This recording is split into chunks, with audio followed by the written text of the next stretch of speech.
Okay, so let's start. Thank you very much for connecting. Thank you very much for follow this webinar series. We are doing this webinar series with an Avenue, and I will let the coordinator of Avenue, Dimitri Constantas, to give a small word before having Philippe Chrétien presenting the results of the work. Thank you. Dimitri? Yes, thank you all for coming to this last webinar of the Avenue project results. Today we have the honor to have Philippe Chrétien from CEESAR, who will present one of the key issues in all deployments of autonomous vehicles and public transportation: safety and service quality. As you know, you cannot make a public transportation without service quality and safety. Passengers need to be safe. You have seen examples, the minor accident, the minor problem, everything is stopped. So this is something I have to anticipate, and I'm sure the work that Philippe did with his team in the last 4.5 years will be a great value to everyone to understand how we can go. Philippe, thank you for participating, and the floor is yours. Okay, thank you all for attending to this webinar. So the subject is a transition roadmap we have to follow for safety and service quality. For this project, which is a European project. Has to work now, okay. So the agenda will be first some word concerning the fact that safety and service quality are crucial for business development, as said by Dimitri. Second step will be to discuss about incident monitoring and how we will have to analyze the data for continuous improvement.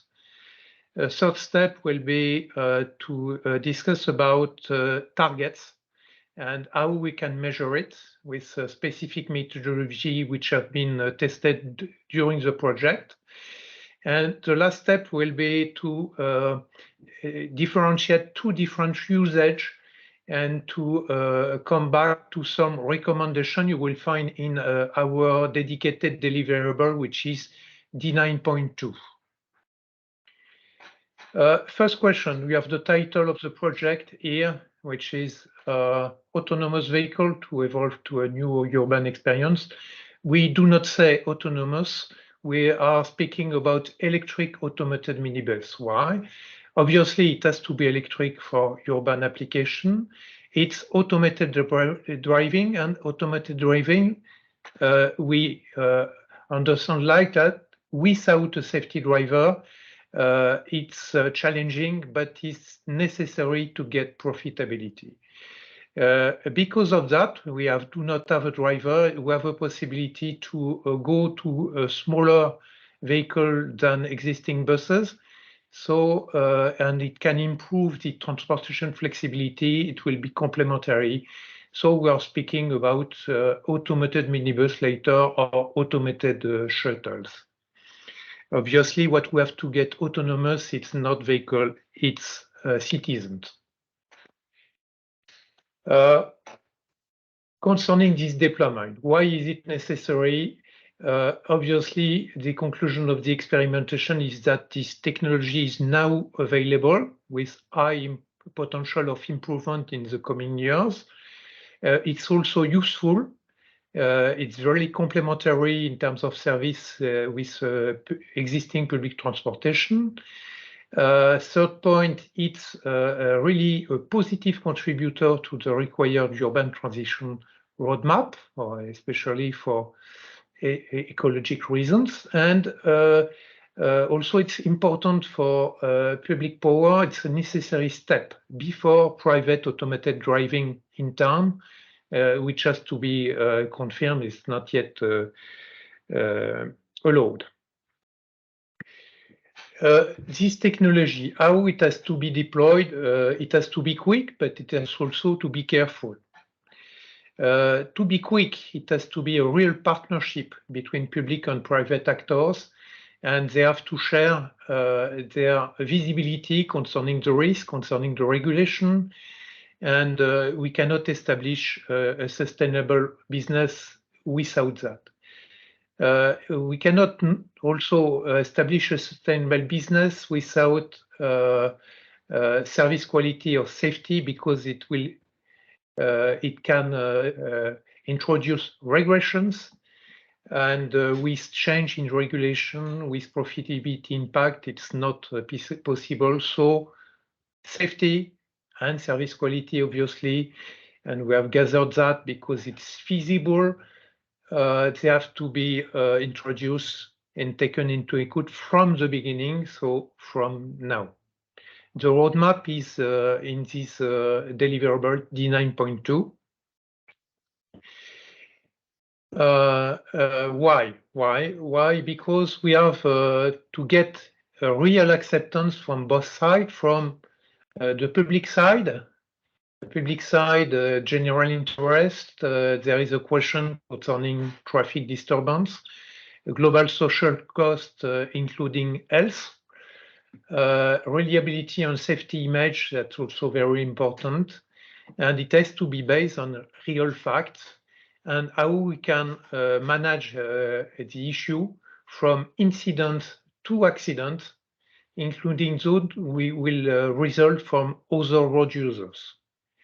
And customer acceptance is also important. It's in line with the service quality. Service quality, we have to get an insurance on that, and that's linked to the improvement process, how we are able to collect the issue and to solve the issue and to improve the process. And it's also one guarantee we have to offer when we are requesting at European level to have a trade-off in terms of target for commercial introduction. How we will do that? First point, we will gather the organization for service quality and safety. And this organization, it will be based on systematic incident collection, including injuries, but also service issues.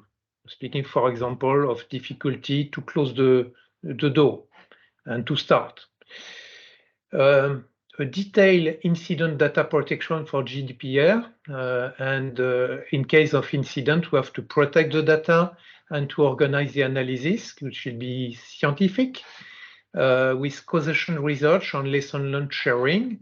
We are speaking about sharing, so it has to be also anonymized globally, not only for user, but also for, we say, vehicle manufacturer and so on. Development of solutions has to use private and public levels. Can develop different solutions for the same problem. And the improvement has to be deployed to get robust urban services in Europe. I would say that automated minibuses are natural data collector, but it has to be planned for the design phase of the vehicle. So it will be public monitoring, but with a positive feedback to all actors. Here you can see an image with the transportation system in normal service. You have internally data which are used also for improvement at operational level. It's possible to export, I would say, information without any personal data and to have a feedback from the outside. But in case of incident, for example, this question of accident or an issue with sliding door, could be vandalism in the vehicle, the data which are available have to be kept and protected and exported to PTA. PTA, it's a Public Transportation Authority, and public transportation authorities have already authorized export for such analysis. It's already in place in every country for road safety, and it can be reused for this need. From that point, the improvement can be applied, but not only to the technical solution in terms of vehicle, powertrain, say, public transport operators, but also to the infrastructure, to the regulation, and more globally. You can see it with this image. When you can see in red, you can see the feedback which is to be fed with the incidents and built by a trusted organization on shared inter-PTA responsibility. You can see in green, we said the normal process, and in case of incident, you have a specific process which can lead to improvement also in terms of regulations. And it's really quite standard in terms of continuous process of improvement. This organization is already in place in every country, and it's also necessary to satisfy juridical requirements, we say, for example, for vandalism. And it's already protected between this use and the scientific analysis. So the image here, you can see how it's necessary from an accident to first priorities rescue and to go for a police report. And the police report will be used on one side to go to the compensation with a question concerning the person, their responsibility, the violation, and so on. And on the other side, and it's protected to get a scientific analysis where the question is not a violation, but the cause. The domain we are analyzing is the human behavior. It's not a personal responsibility, and we are going to improvement. It's already in French. It's still in French. Sorry for amelioration. And so it's what we have to do to get safety and also service quality, this improvement. Which target do we have for safety? Three principles we have proposed. The first proposal is to have a target which is same level as the current road public transportation. It's not necessary to add a higher level of safety target for automated driving. I think it's more reasonable to target the same level. Second principle is to get some flexibility for the commercial introduction. Is already prepared in the text for the regulation, and we have a proposal on that. And also the third principle is to get the right balance between passive and active safety targets. Active safety target is to avoid accident, and passive safety is, in case of an accident, to reduce the risk of injuries. If you have questions, we will have time at the end to discuss. The reference for us concerning public transportation is bus or coach. And it's a heavy vehicle in comparison with other road vehicles, so the passive safety performance is high in comparison, for example, with a car. And that's really important to get that in mind because we also have to look for a more flexible transportation system.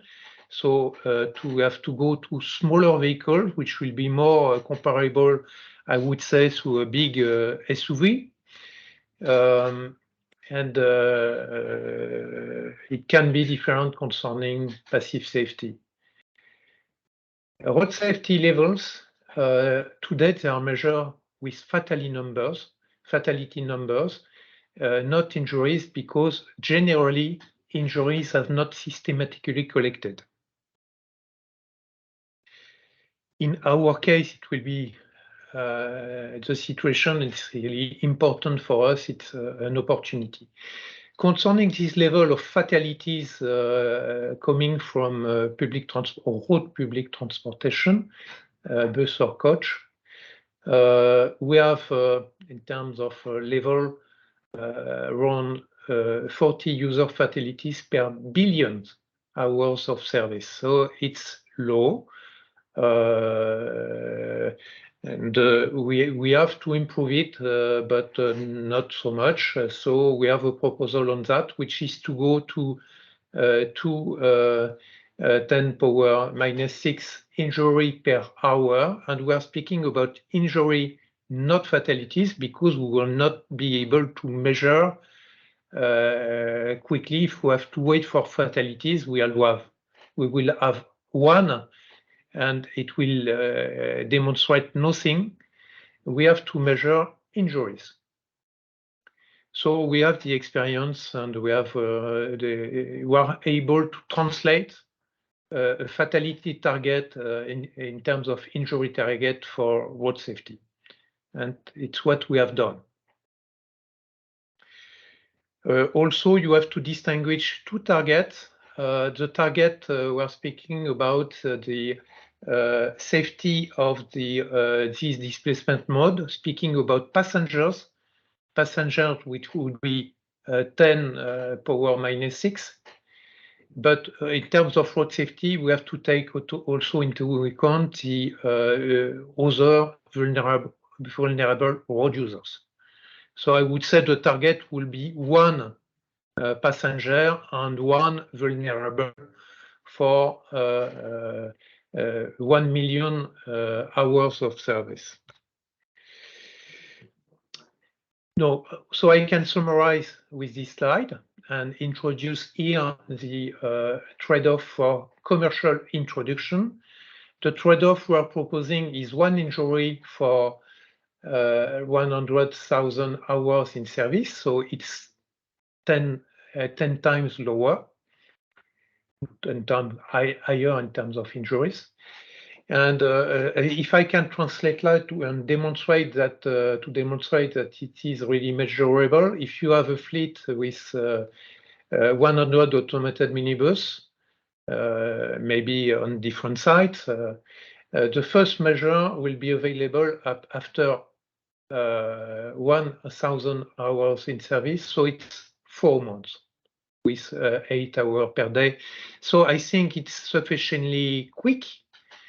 It would be possible to pilot or to drive the process, the improvement process with this indicator. It's measurable and it's reasonable in terms of target. So it's an intermediate target, and in terms after the improvement process, the target will be what has been said previously: one passenger plus one vulnerable road user injured after 1 million hours of service. I hope it's clear. Automated driving for active safety, because it's really dedicated to active safety.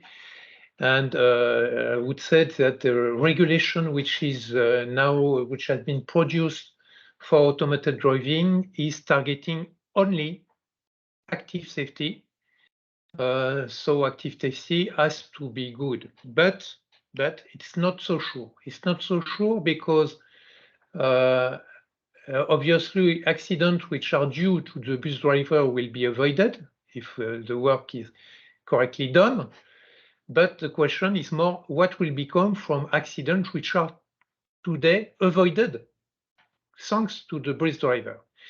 And it's more difficult because we do not know. And we said the image with the iceberg, it's under the sea, because in such a case, we do not have an accident, so it's more difficult to get the information. It's not so sure that these accidents which are today avoided will be still avoided in the future, because we do not have the information and it's very difficult to work. And it's what we go later to the methodology. how we can work on that subject. Another issue we have, which is current also with trolley, which is the dilemma we have because avoiding an accident can lead to injuries inside the vehicle. So the answer, active safety, yes, but it's not so easy. With this image, you can see that harsh braking can injure a standing passenger. We have done simulation about that, and you get more information at that point. The gravity will depend on different factors. We have also obviously on both sides, both risk parameter concerning the vehicle performance. The relative speed at the impact, for example, with pedestrian. Concerning inside the vehicle, which will be more the deceleration and the derivative from the deceleration, which is the jack, because it's very important to get the ability to for passenger to get standing, to stay standing in case of harsh braking. But you have also many parameters concerning the vehicles. For example, the cockpit equipment inside the vehicle, but also outside of the vehicle, especially the vehicle face design. How can we assess safety, global safety, overall safety? It's really complex because we have these two domains, active safety and passive safety. But even for active safety, we have two different layers, which is what is well known is functional safety. We say it's really a standard in the automotive industry with the ISO norm number 26262. The functional safety is targeting obviously the intended functionality to guarantee the nominal behavior. I would say with functional safety, you can guarantee a quasi nominal behavior, which will be quasi always available. In addition to that, it's more new for OEM, it's SOTIF. We have to check that this intended functionality, this nominal behavior will be safe in the real usage. And for that, we have to observe the real usage and we have to analyze it. And we have developed methodology for that. It's our experience concerning road safety because it's our specialty. I would say I've not done a presentation of CEESAR, but we have 30 years experience this year concerning road safety development at CEESAR. Passive safety, the same. We have two layers. It's inside the vehicle and outside. So I would say 4 domains to work. And we have not in the project redone the work which has been done by Navia concerning functional safety, which is done generally by vehicle designers. I would say in every domain also to develop a service, we have to work about functional safety and so on. So we have worked mainly on SOTIF. And concerning passive safety, we have done a short analysis and we can confirm that today vehicles are demonstrators and they do not have any passive safety requirement for the moment. And obviously, because the work has not been done, obviously they have some potential of improvements. Active safety methodology. Active safety methodology is based for automated shuttle. That's the same for cars. It's based on scenarios. So scenario-based methodology, and it has been adapted to this application to a public transport specific trade-off. And first, we have to identify hazards. We have to quantify them. We have to measure how the shuttle can handle this situation, and we have to estimate the risk.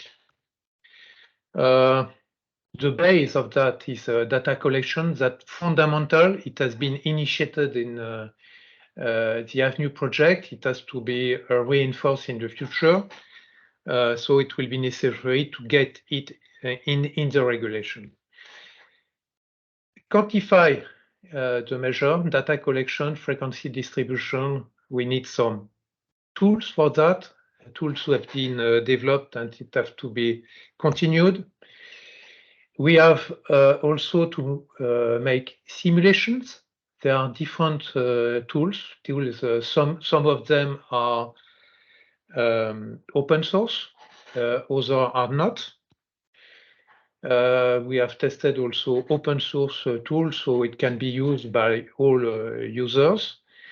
And tests have been done also on tracks. For estimation of risk, it has been also tested, and concerning simulation of passive safety, we have verified that it is easy to apply them to automated shuttles. That's quite the same as cars, obviously. Concerning scenario ranking, we have reapplied quite same methodology, accidentology. We have a typology which is based on pictogram. You can see the vehicle. We have the area where they have, when in case of crash, we have a different configuration of crash. We have a pictogram to describe the scenario. And then we have the work to rank it. And I have to say that we have two dimensions, which is the level of occurrence and the level of gravity, which have to be taken into account. In terms of simulation, that has been done with an open source tool, which is Carla. If you have questions, I can see that Clément, who is the expert on this domain, will be available to answer to your questions. We have here different level of detection systems. Then we have three levels. So concrete scenario, it's a real scenario coming from the reality. We have another layer, which is logical scenarios. Logical scenario is what we will use for test. And for a logical scenario, we are multiple variable distribution. And all of that is based on functional scenarios coming from, I would say, for example, pictogram, accidentology. It's a well-established database. Concerning tools, what has been used for Azure 20 Avenue is SALSA tool. SALSA tool is a tool which has been developed by CEESAR and which is already used by car manufacturer, by Vedecom, by universities, like University Gustave Eiffel in France.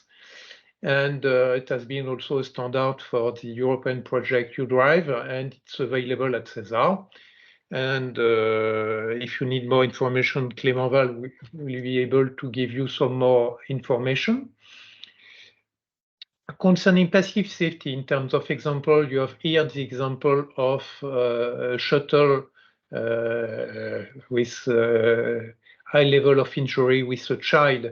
You can see with the front face how it is designed today, but demonstration vehicle. And you can see on the right side another image. It's different. It's a model from a dummy. It's not a human body. On the left side, it's a human body of a child. On the right side, it's a dummy of an adult. So there are different possibilities, different level of finite element calculation.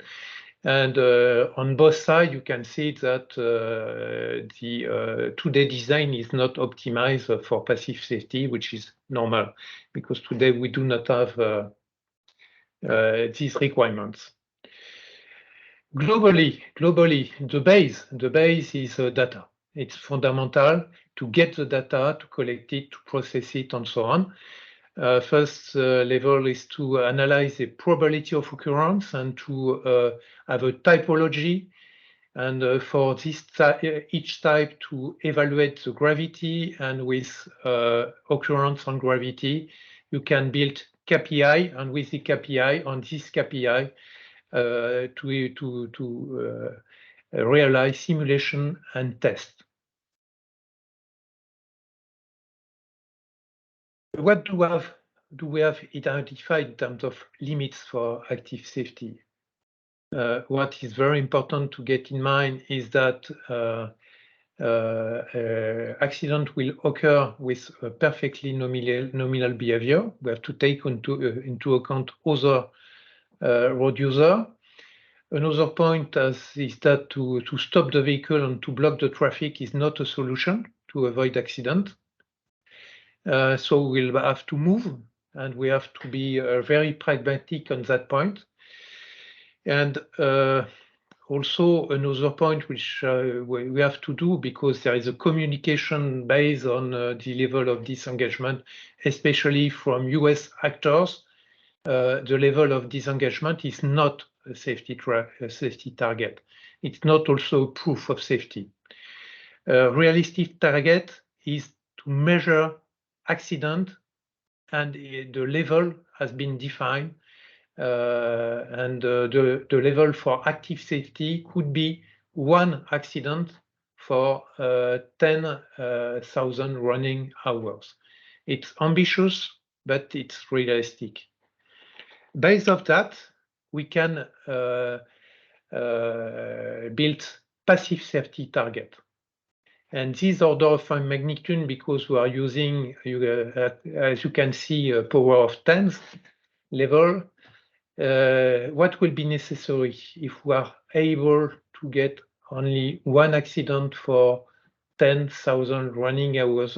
In this case, 1 accident out of 100 will have to introduce a personal injury. To be consistent, that means that 1 accident out of 1,000 will get a severe injury. You can see what is recognized in terms of measurement for scientific reason, MIS 3+, so there is a definition, a medical definition, what we are calling severe injury. And that means that 1 accident out of 10,000 will get a fatality.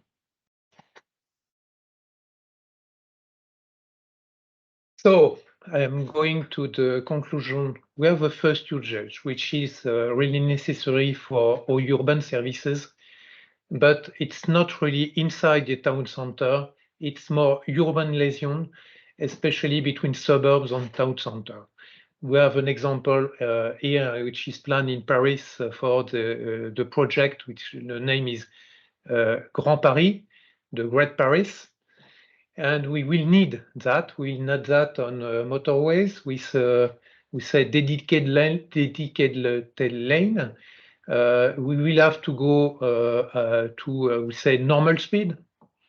So the idea, what is proposed for that, is to reuse a more conventional vehicle platform with the same passive safety performance. It's in line with what is requested by the US. It says, if you know the CEESAR, which is the Federal Organism for Road Safety. Classical architecture, so in such a case, you have passengers which have to be seated and belted during the liaison drive, like in a coach, and it's normal speed, and you can get with the electronic driving to limit the speed, limit the acceleration, but also the deceleration when arriving in town, because in towns we will have maybe an electric scooter behind you, and as you probably imagine, with the high level high position of gravity and the small size of the front wheel, the deceleration are limited for braking with an electric scooter. So you have also to limit the deceleration of other vehicles when arriving in town, like a real driver. The second usage, it's strategic, it's very important, it's inside the town center. You have to be able to accept standing persons, PRM, without rolling chair which are not fixed to the vehicle. You have to get large opening sliding doors. It's really an issue in terms of passive safety, but it's necessary for functionality. So we have to go to trade-off for that. The performance will be limited, but it's sufficient. The external shape has to be smooth to protect vulnerable citizens, cyclists, and so on. Obviously, scooterists, so. And this trade-off has to be quickly defined now, and the fundamental need is to be deeper specified. And we have to work on that. For such application, we are convinced that it will be necessary not only to go to passive safety and active safety, but to integrated safety. That means to mix the two systems. So the active safety control will initiate a passive safety device. And for example, which has been simulated here is a device which is developed in front of the vertical face of an automated shuttle to get the right cinematic for a pedestrian.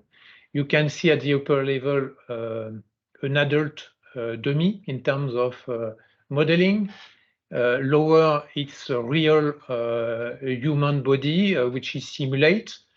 And as you can see, we are able to get the same kinematics with a dummy and with a real body, with an airbag structure this way. I have finished concerning the presentation. We say some word concerning the recommendation. We have 2 slides for that. Here you can see that one recommendation is to define an injury target. It's been already said. Other point which is also integrated in our vision is that disengagement frequency is not a safety indicator, is not a target. It's I would say that we have to be free to disengage the automated driving what it is necessary, and we have to put in place in replacement a distant control. It's feasible and it's necessary, so it has to be complementary. So our position is different from what is the US strategy today on that point. Lessons learned and so on. Here you can see, you can read maybe, I hope, said traffic fluidity has not to be you have to keep that in mind, because in such a condition it will be not accepted, it will not be sustainable as a public transportation system. Say passenger coaching, for example, in our mind, the communication between the system, between the PTO and the passenger has to be organized, and passenger has to be coached. So this communication system is very important. Obviously, vehicles have to be connected. Cyber security, it was also in the WP6, which has been driven by Clément Vol, targeting security globally, and cyber security is also fundamental. Their regulation, the design norms, because we said that the normal process is to develop norms, and these norms are the base to build then the regulation. And to be careful also with private cars, that's also one of our recommendations. Now, I am ready to answer to your question, but not only me, it can be Clément, it can be Pierre for Navia, it can be Dimitri more generally for the project. And it will be my pleasure to answer to your questions. Thank you very much. Thank you, Philippe.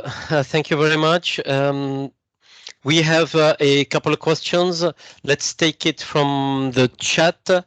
We have a question from Mr. Guy Fournier. Why do you see AM as a natural data collector? AM is a natural data collector because it has to be equipped with data sensors for its internal behavior. So this data will be collected for internal use, and so this data can be also kept and reused for other means, especially for safety and service quality improvement. Okay, excellent. We have two other questions from Guy also. The one is on slide 18. How should data collection be integrated in regulation? And the second is to clarify the slide 25. Alors, concerning data collection in the regulation, it has been already done for automated driving. For automated driving, it's limited to the delegation system,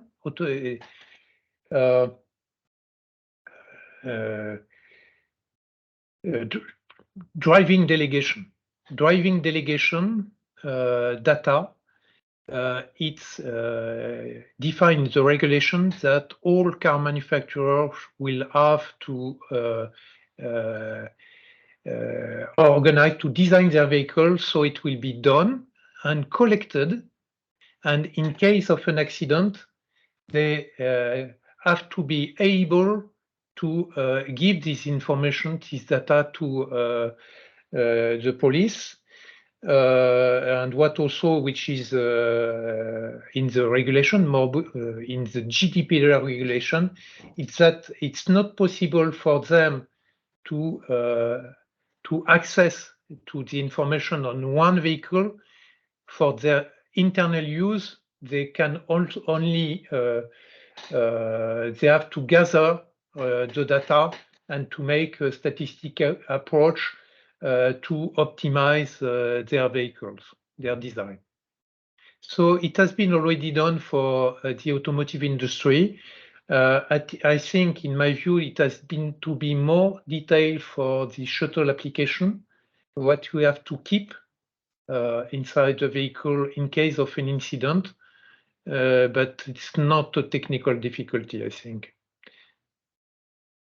Philippe, maybe I can add also one point regarding this is there was a recommendation or a framework built by the European Commission, ADS Act, and as normal vehicles, as you highlighted, Philippe, the automated vehicle should and must include what they call ERD,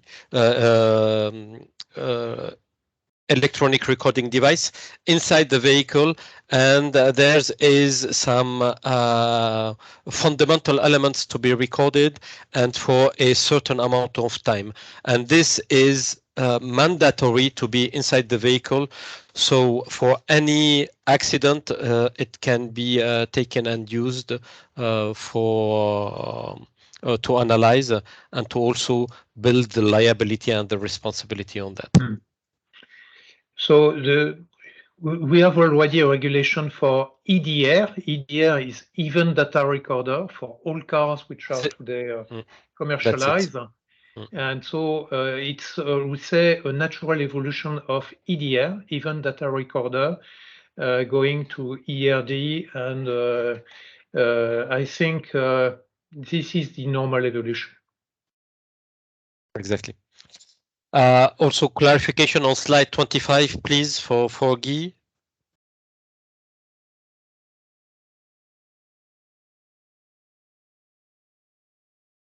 Yes. Maybe you can clarify a little bit. I think to go more in detail, that would be better that Clément Val would comment this slide. Yes, sure. Clément? Do you hear me? Thank you. Yes. Okay. Fine. So this is just a summary of the methodology to assess how the vehicle reacts reacts to the situations it's going to be confronted with. So the first step is to know which situation it's going to be confronted with. Those situations are characterized by a set of parameters. So for instance, if the situation is a pedestrian crossing, the vehicle is going to be confronted to pedestrians crossing. This situation is going to be characterized by a certain amount of parameters, such as distance between the front of the vehicle and the pedestrian when the pedestrian starts to cross, presence or absence of masking objects in front of the pedestrian, between the vehicle and the pedestrian, speed of the vehicle, speed of the pedestrian. And the idea is to collect a lot of data to get a distribution of those parameters. So that's the layer which is at the bottom. It gives us the probability of occurrence for a certain set of value of parameters.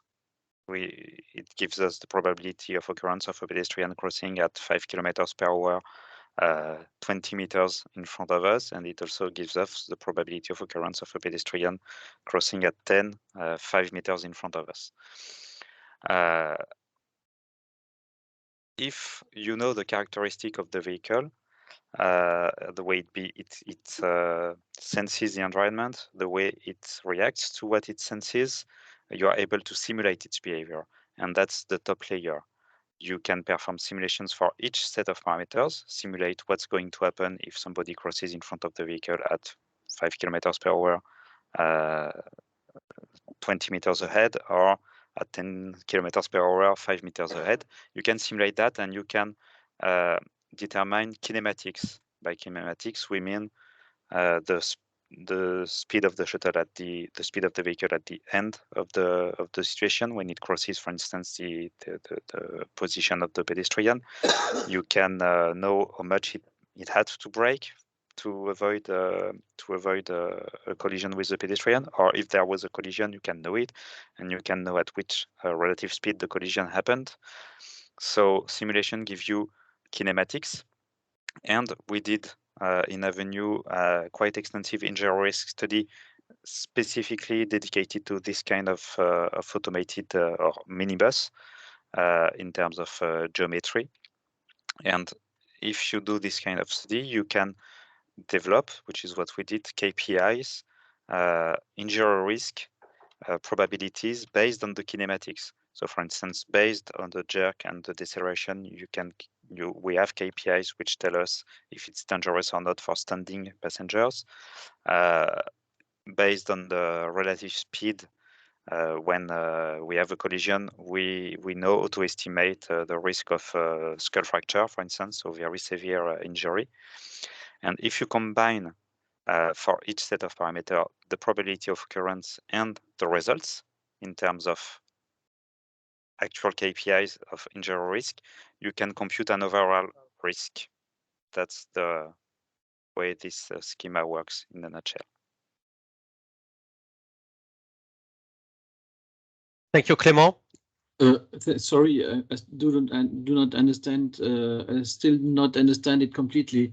So this means the data collection and processing is to calculate a probability of occurrence, right? One of the types of data collection and processing, which is the kind which should be done either typically when you do deployment project, when you do research project. It's not the kind of data collection we advocate doing all the time, but it's the data collection which allows you to characterize the environment. So it should be done when you deploy. It could be done during the initial mapping of a site when you do a deployment, but you need to know the kind of situations the vehicle is going to be confronted with. So it's not the same thing as incident collection, which we think needs to be done all the time during operation. but it's a data collection which needs to be sufficiently extensive to know the environment in which the vehicle is going to operate. I think I still do not understand. So you have the simulation on the top and data collection and processing on the bottom and KPI. So the probability of occurrence of a risk is calculated with the data collection and processing. You're multiplying this with I think this is the X with the KPI, Yes. which is deducted by the simulation. Is it right? Yeah. Okay. Thank you. Okay, thank you. One question in the chat. Before phase 2 standing place, will you analyze number of heavy deceleration needs, risk of falling inside in compare with a human driver?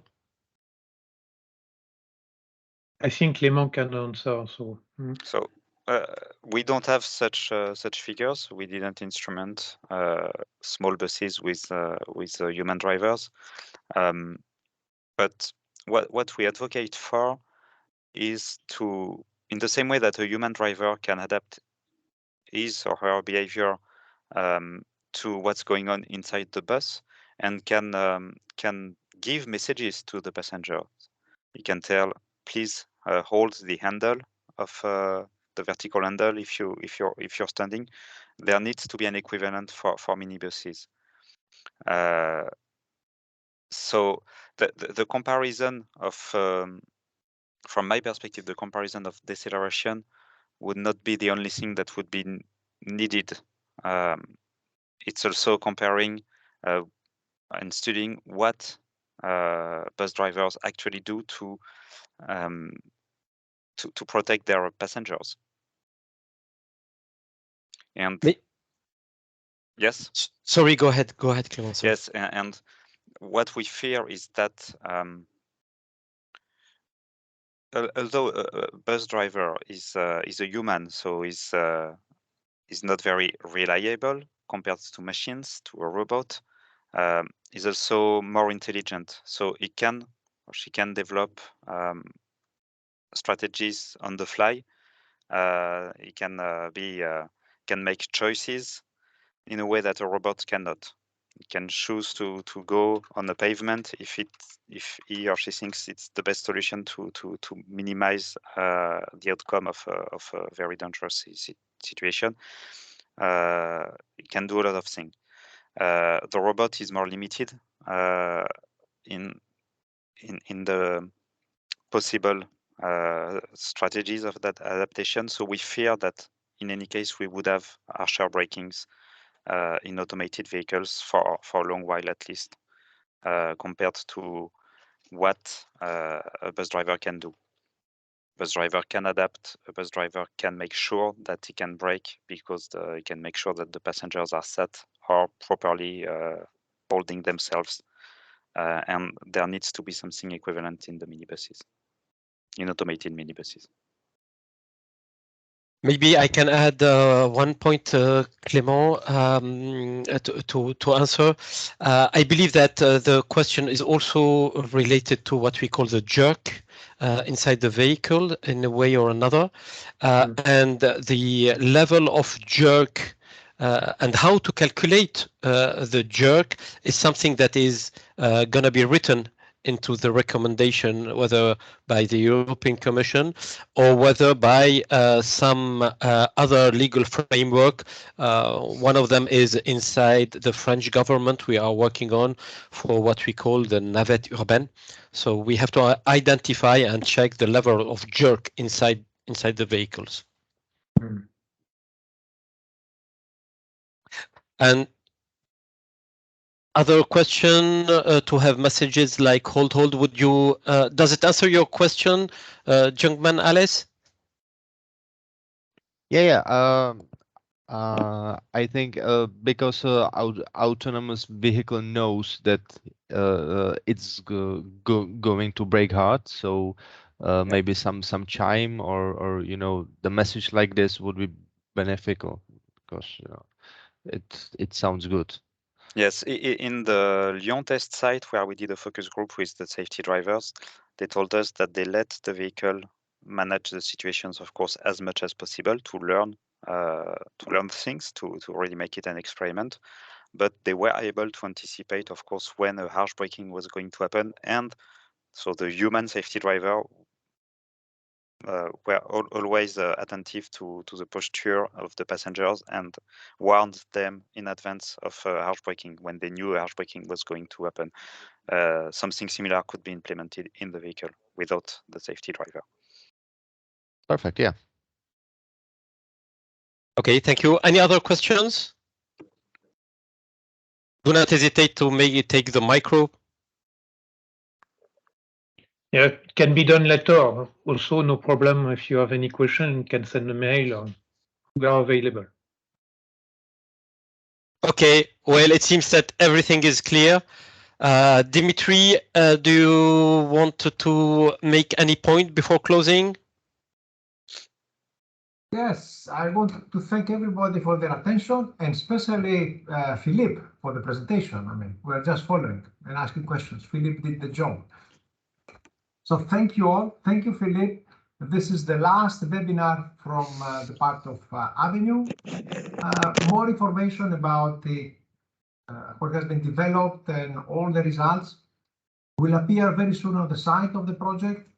And of course, all those webinars will also become available on the project site.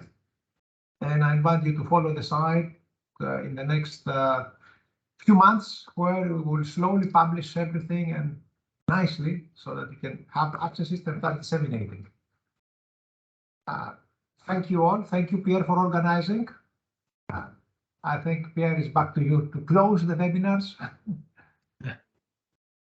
Excellent. Well, thank you very much. We had a series of webinars that explained from what was done within the technology, what was done for the dedicated some dedicated people, some mobility issues and PMRs. We had several webinars that was really interesting. These webinars will be spread also across Avenue site and across the social network. We will have the final event in Lyon at the 20th of October.